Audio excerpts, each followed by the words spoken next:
We have 1 cup of flour and 1 1/2 cup of water as our main 2 ingredients. And we need a strainer, and we need a pastry brush. So we're fixing to mix them.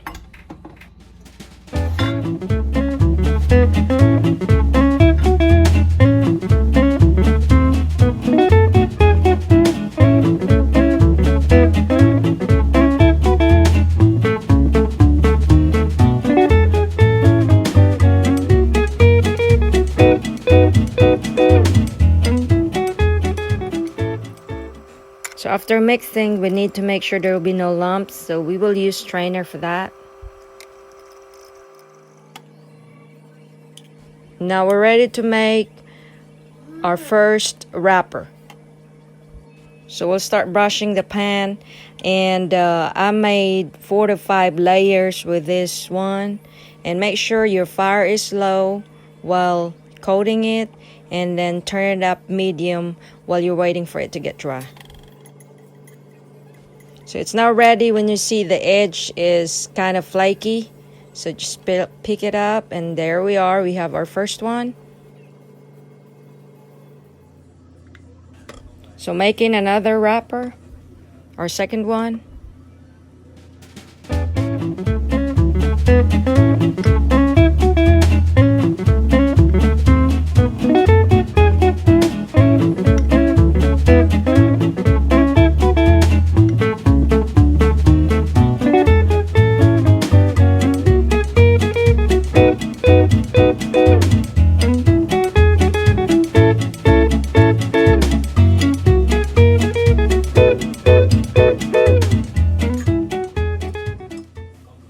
Make sure that your wrapper is cool enough to stack them together with the rest of the wrappers.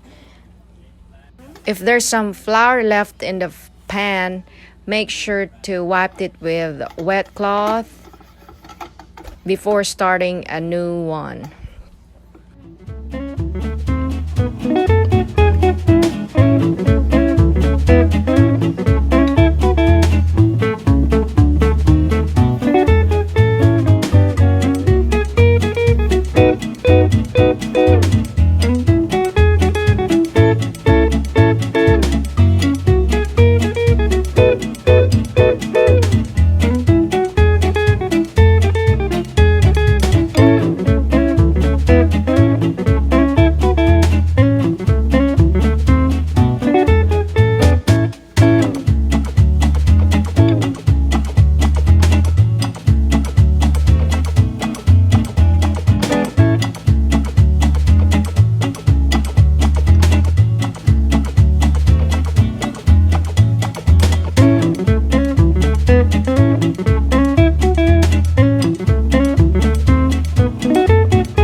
So here's the wrappers I've made.